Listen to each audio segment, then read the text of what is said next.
Let's build it right up. Now you're going to get right into this act. Please put your hands together for the one, the only, the bent man of comedy, Mr. Steady Eddy!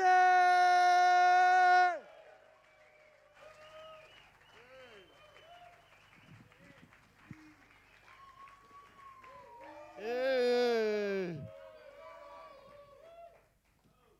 How is everyone? Yeah, pretty good. Yeah. Hey, last week I went on the Variety Club Bash. And that's where you go from one town to another, get severely pissed. I got the most pissed. You know how I know that?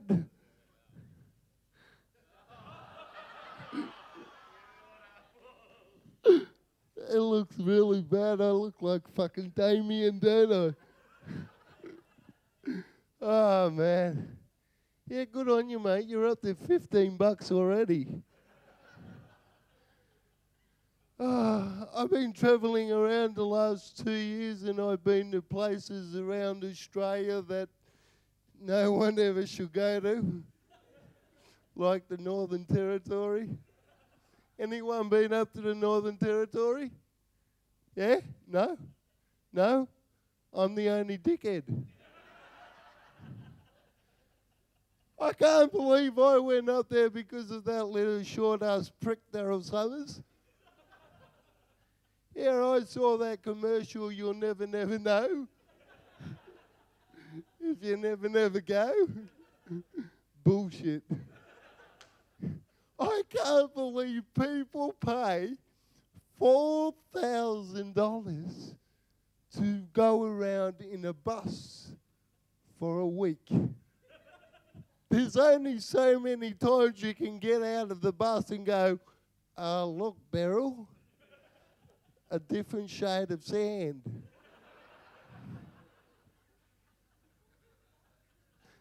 I went to Ayers Rock as well. That's a great place, yeah. They told me go there because it changes colour. Yeah. I don't know what kind of drugs they were on at the time. But that rock's brown. I was there at sunrise, just sitting there in the dark.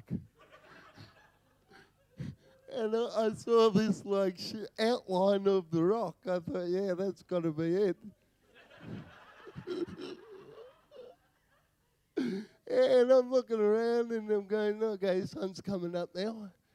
Any minute it's going to change colour. It's going to change. Yes, this is it. It's going now. It's brown. So I thought I would wait till midday because let's face it, I had bugger all else to do.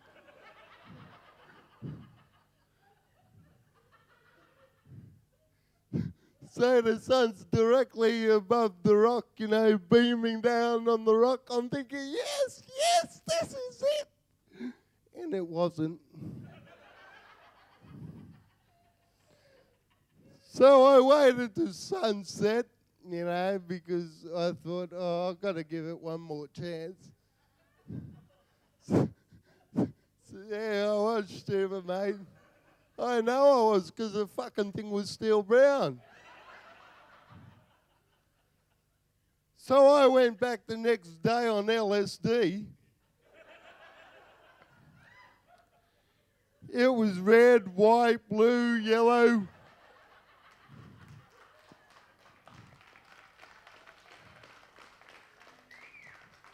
Halfway up, this lizard jumped out and went, "Ing." Yeah, well, I think it did anyway.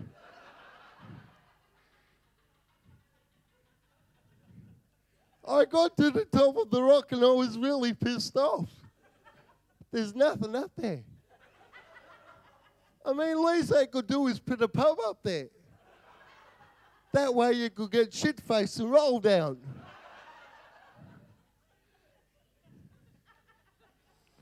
Oh, the places I've been, and I always, are you the kind of people that have a habit of running into dickheads? I mean, you could be at a party and you're talking to people and all of a sudden you attract the dickheads. Do you have that problem? I do. I meet dickheads from everywhere. And all the dickheads I've ever met. I remember I was in Cairns at this nightclub called the End of the World nightclub. And all the dickheads I ever met were there. And I think they've been breeding. And anyway, I'm standing at the bar, right? And this guy walks up to me, and he's pissed. He's blind. He's paralytic. He's that paralytic. He's hanging on to the bar just to make sure it doesn't piss off on him.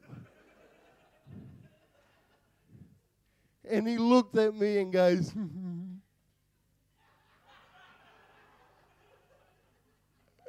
"You're steady Eddie, aren't ya?" I said, "What gave it away, dickhead?" He said, "My name's Nipper, and I'm from the HMAS Brisbane, and I've been at sea for 3 months. And I really, really love you." There's just some things you don't want to hear from a guy who's been at sea for 3 months. I looked at the bartender, I said, "Excuse me, can I have a cork for me ass?"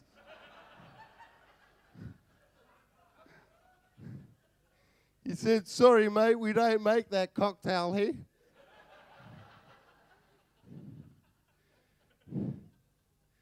Oh, man. I can't believe it. Is anyone, I'll change the subject now because I've got to talk about this. Got to get it off my chest. Is anyone in love tonight? Is anyone deeply, generally in love? Where? Where? No, come on, seriously, I want to know. You guys in love? Yeah? Are you married? Mm-hmm.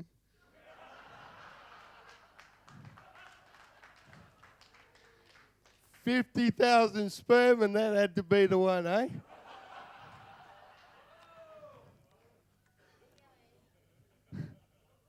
So are you guys married? No, not really. They are, but to other people. Is it? Yes, I can tell. You know what I was talking about before attracting all the dickheads?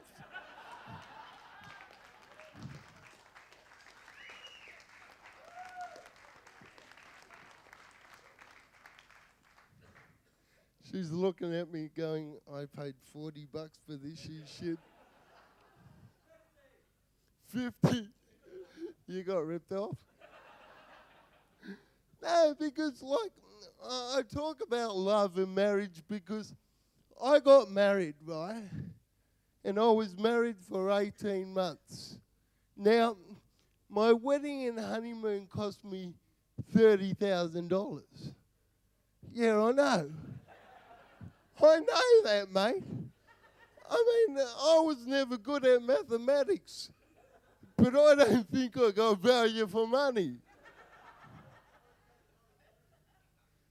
I mean, I had a choice before I got married between marriage and a Harley Davidson. Should have taken the Harley. Yeah, would have got a better ride out of it.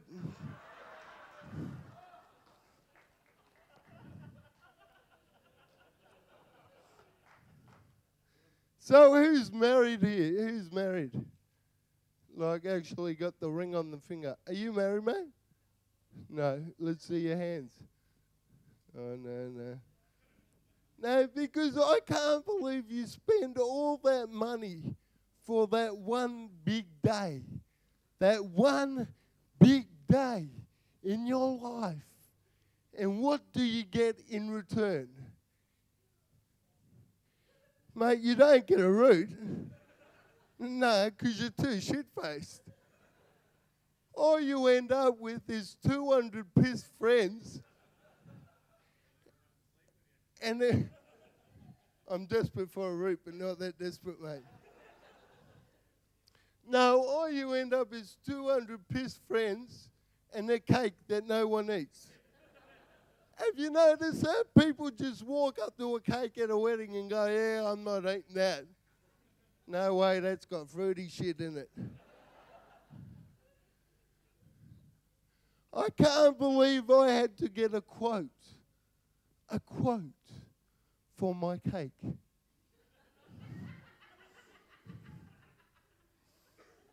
I wanted a cake, not a car, you know? I went into one place and I said, listen, I've got 200 people coming to my wedding. How much for a cake? And they said, for you, steady, very special price, $2,000. Yeah, at least you can laugh at it. I'm the poor schmuck who had to pay for it. Mate, I did, but they said $1,800, $2,000, and like this was the second quote I got.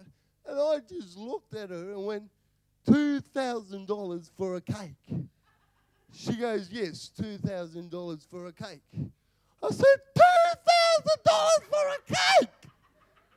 She goes, yes, $2,000 for a cake. I said, $2,000 for a cake? She goes, yes, your body might be bugged, but there's nothing wrong with your hearing.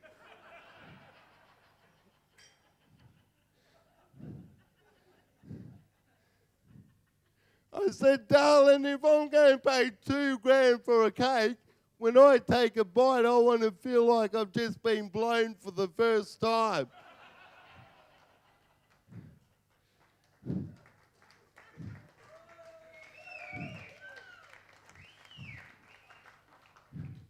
I couldn't believe $2,000 for a cake that no one eats. I could have gone to Target, bought a lion's cake for $4.95, whack some white shit on it and go, here, don't eat this.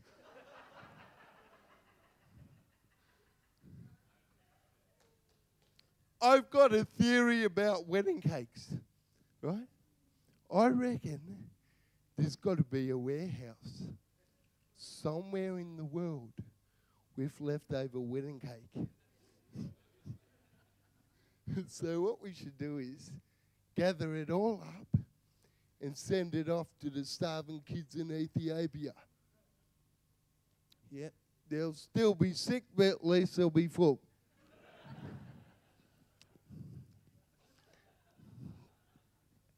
And there's something I've got to talk to you girls about too that's been really pissing me off, right? Why is it when you girls go out with a guy for more than 3 or 4 months, you no longer like our real names anymore? Yeah? Have you noticed this, mate? They come up with these ridiculous nicknames like Schnookums and Poopsie. My ex-wife used to call me Pumpkin. Yeah, that's great, isn't it? Now half the world knows I'm a bloody vegetable.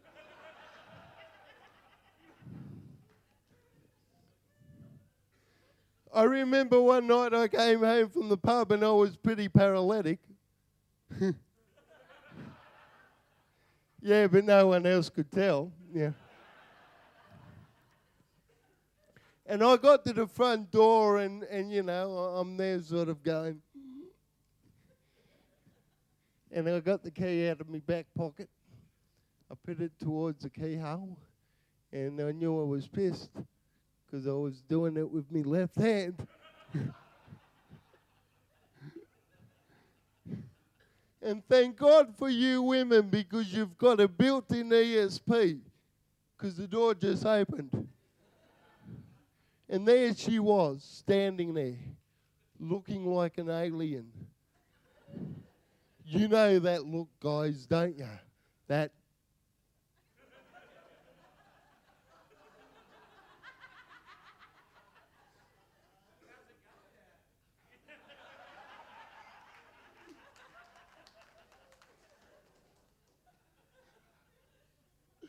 She goes, where have you been? And I'm like,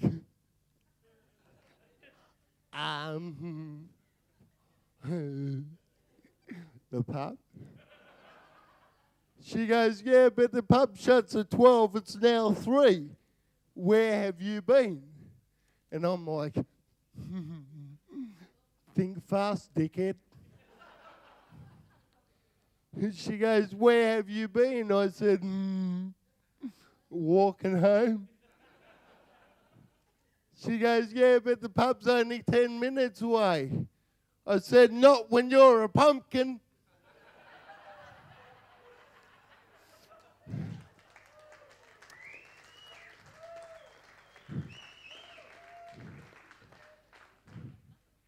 Anyway, after my separation from my wife, right, I went up to the Whitsundays for a while, just to relax, you know. Anyone been to Daydream Island? No? No? Don't go there. It is such a shithole. It's huge. So you have been there.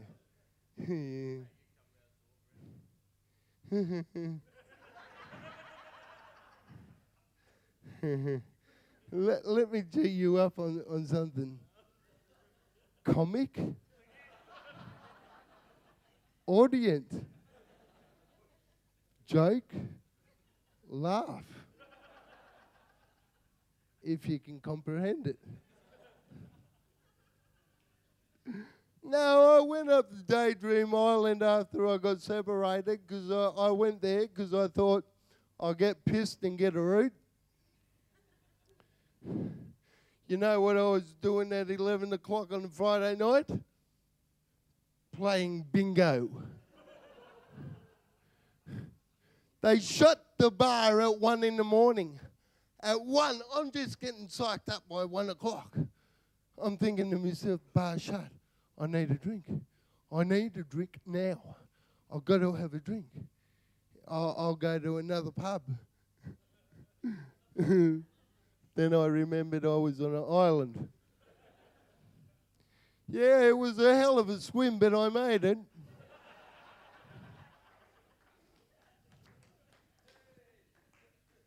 At the moment, they got specials for Daydream Island, right? Basically, you can go up there for $20 a week. $20 a week. That's how good the deals are. But do you know why the deals are that cheap? Why? Because it's cyclone season. Just a little tip, do not go paraflying in cyclone season. I ended up in Bali. I can't believe they deported me. They deported me. Mate, I got to customs, right? And I'm there, and this guy looks at me and goes, oh, why haven't you got a passport?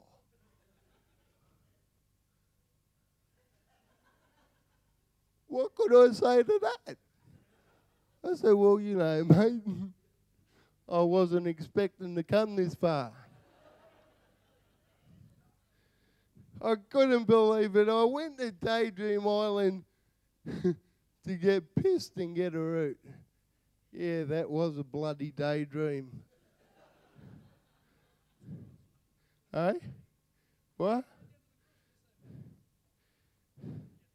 We know where you have to get your roots from now, don't we? Uh-huh.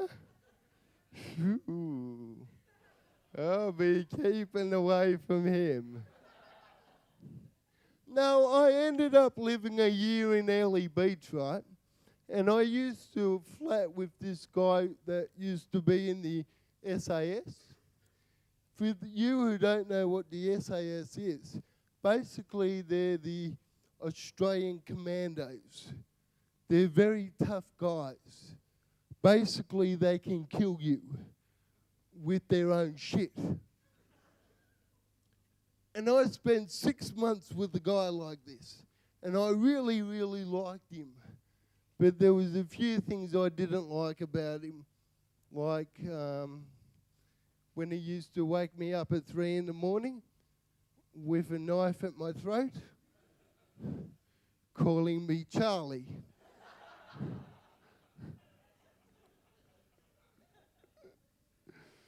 And it was very difficult to know when he was home or not, because he was always wearing camouflage. I came home one night and ended up having a 2-hour conversation with the friggin' pot plant. I remember one night he said to me, "Listen, Stead, I'll meet you tomorrow afternoon at sunset in the Botanical Gardens." I was there for 3 hours going, "Is that you, Pete?" Oh, man. Do you feel that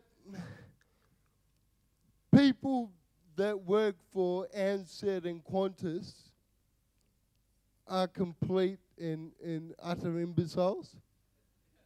Yeah? They are, aren't they? You know, when you get on a plane, you sit in your seat, right? You put the little belt on. You know, you're feeling all comfy. You know, you're thinking, cool, I can do this. And then they shut the door. Then they lock the door. And then they start to taxi up the runway. And then, and only then, they give you the safety instructions. Yeah, when you can't do anything about it. And they say things to put your mind at ease. Things like, "Ladies and gentlemen, if we're plummeting from 35,000 feet up in the air, brace yourself." Now, I've seen a lot of interviews with survivors of plane crashes, but not one of them have ever said, "Oh, yeah, I survived because I braced myself." Did you know you're not allowed to use mobile phones on aeroplanes? You didn't know. True, you're not allowed to. You know why, mate? Because it interferes with navigational equipment. It interferes with navigational equipment. So you're telling me a $99 mobile phone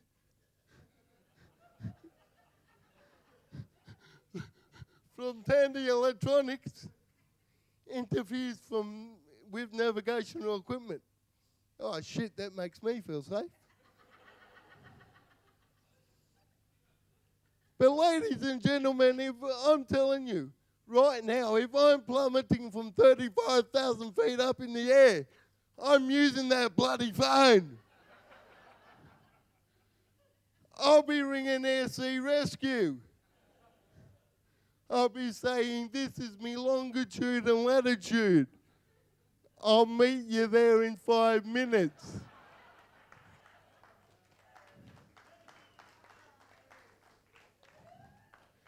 Oh, and by the way, I might be a couple of degrees off, because I'm calling on a mobile phone.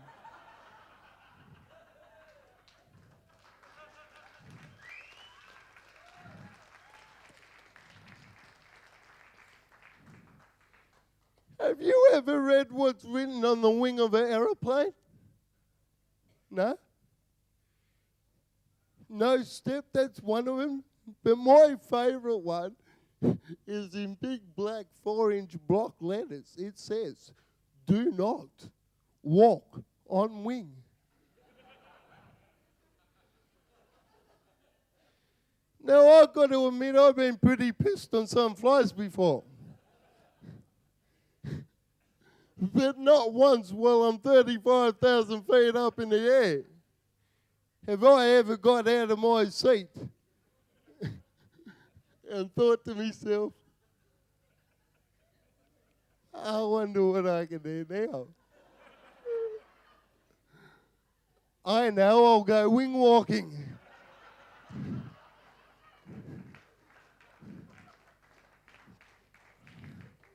Where's Tony? Come up here. This is Tony, our raving cameraman. Now, I'm going to do something shocking here. I'm actually going to do the steady cam.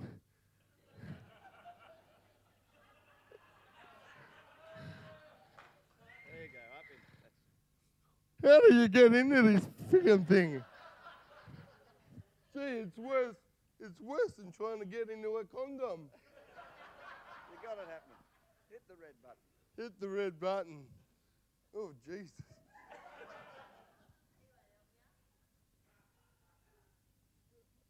How do you do this? Oh, Jesus. Hang on. That's the record button, isn't it? That one? That's the one. I'm not too technical minded here. You're happening. I'm happening, it's recording.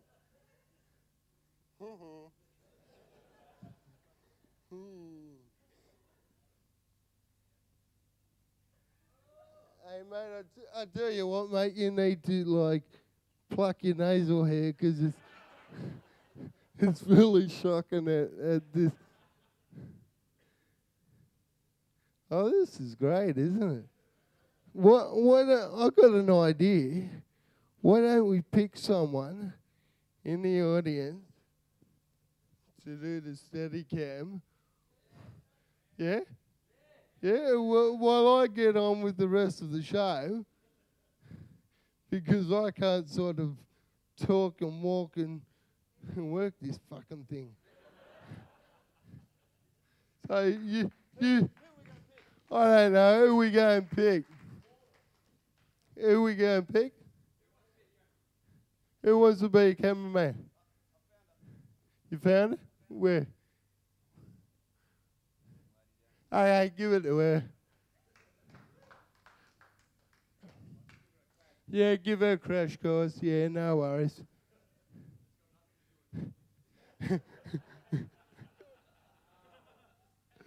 Thanks, mate. Just step on me tag next time, will you? Jesus, you give them an inch, they take a mile, don't they? Chemo man.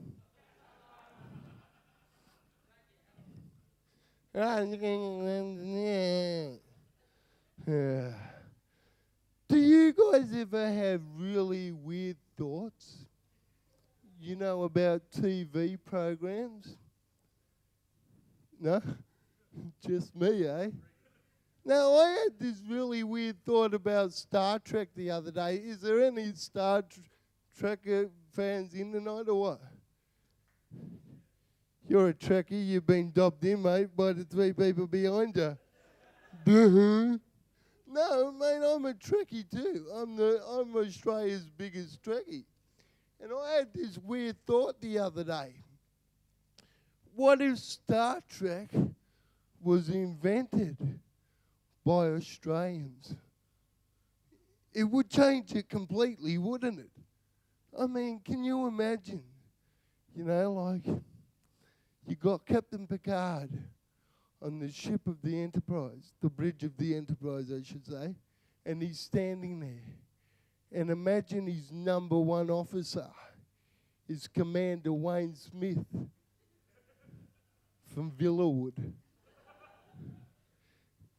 And can you imagine Captain Picard saying something like, "Number one, there's a Romulan warbird decloaking.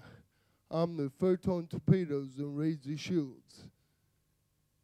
Commander Smith be standing there going, "What? You want me to do what? Mate, I knocked off 10 minutes ago. Am I getting double time and a half for this?" And by the way, where's my RDA, you bald-headed prick? And can you imagine the start of Star Trek if Australians invented it? Instead of space, the final frontier, it'd be something like, yeah, space.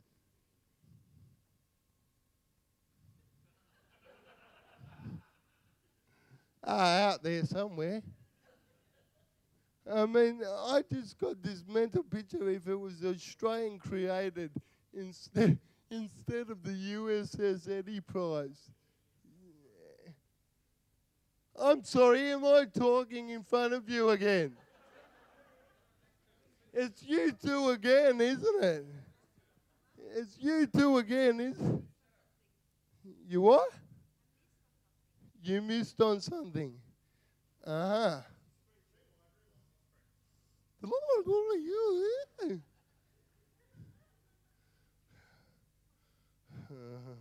Why me? That's all right. I don't give a shit. I've already got your fucking money.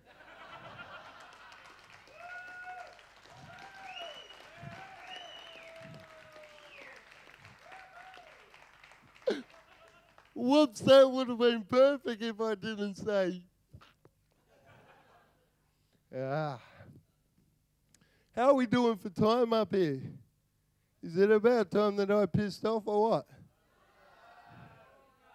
5 minutes? Oh, cool. Cool. Yeah, right. Mate, being up in Rockhampton, has anyone been up that way? Yeah, you've been up that way? Have you seen these signs as you go into town? They say, next 5Ks, tropical beef. Does anyone know what tropical beef is? I just got this mental picture of cows hanging out at the local resort around the pool with pina coladas in their hoofs, just smoking on joints. Can you imagine the conversation? It'd be like,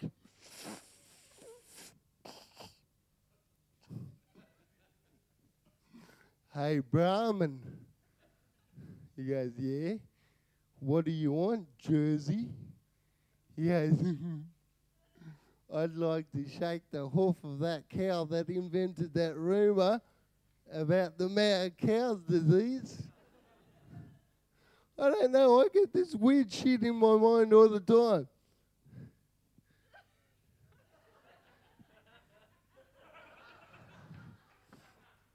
Had to be done, that shot, I think. I just embarrassed her severely. I had this other thought the other day. You know how they got shooting galleries now for heroin addicts? You know, they go in and get a free, shot of heroin and a clean needle, I think that's like discriminating against other people. I really do.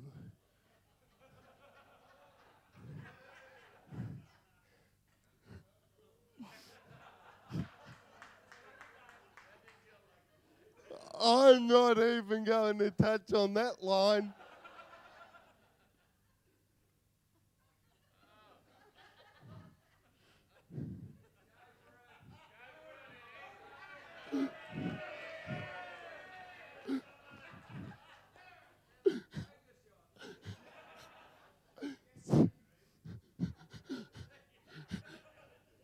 Yeah, fuck daydream, mate, I tell you. Hi there. Oh, Jesus. Oh, you got to move your legs a bit.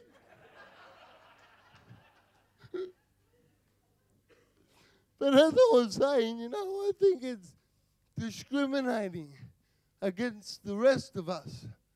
I think what they should have is drinking galleries for yobbos.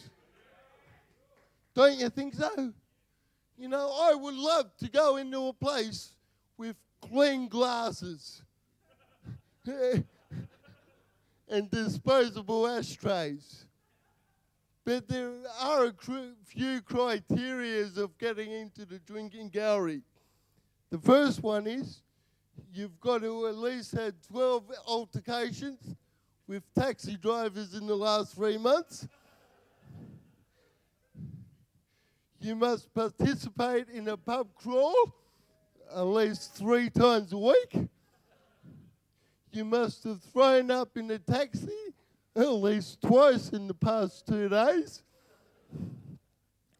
And on joining, you get an ID bracelet and a redeemable voucher for a hot dog or a kebab. That's what I would like to see. She's going to really hate me by the end of the night, isn't she?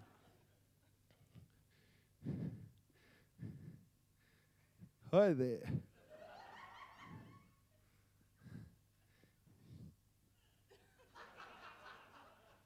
Sorry, I just lost myself for a minute. Did you enjoy the night? Well, as you did anyone let these guys in on what we were doing, by the way? Up the back? No? Well, what we're doing is, a few years ago I came out with the video Ready, Steady, Go, and basically we're filming the new video. Don't ask what it's called, because we've got no fucking idea. Yeah, I think they do, but it won't sell very well, will it? I thought, what did we come up with? Steady Eddy Undrugged? Yeah, that'll do. So that's what we've been doing. You've been a great audience. I hope you've enjoyed the night. If you haven't enjoyed the night, bad luck. Basically, I've been Steady Eddy, and if you've enjoyed me and if you've hated me, I've been Andrew Denton. Good night. Thank you very much. You've been a great audience. Thank you.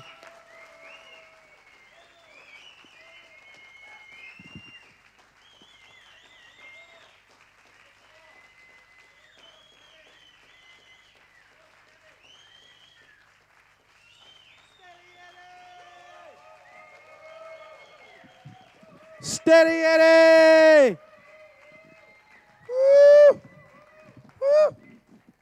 Yeah. Did you get some good shots there? Whoa. Scary. This is it. I'm trespassing. He's trespassing. This is David Lynch, by the way. Ladies and gentlemen, thank you very much. Big round of applause. You were great. Round of applause. If you don't just mind for a moment, what we're going to do here, if it's okay with you guys, we need to have our cameraman up on stage. Tony, where are you? Get your butt down here. Hurry up, Tony. What we would like.